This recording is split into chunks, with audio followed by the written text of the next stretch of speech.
times, nagkakaroon tayo ng misconception kung ano yung pananampalataya, kapatid. Again, Canaan is a promised land. But my question is, kusa lang bang bumagsak sa langit yung promised land? No. They need to conquer it. Kinakailangan pa rin nilang talunin yung mga kalaban. Oo, pinangako ng Diyos yung Canaan. That is the promised land. Pero hindi napunta sa kanila yun nang wala silang ginagawa.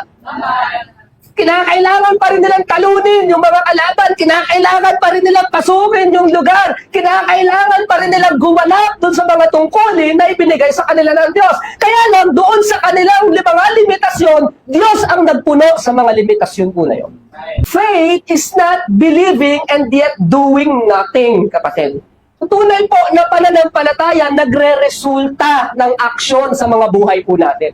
Change life, buhay na binago, mabuting gawa, yan po yung mga resulta ng tunay na pananampalataya.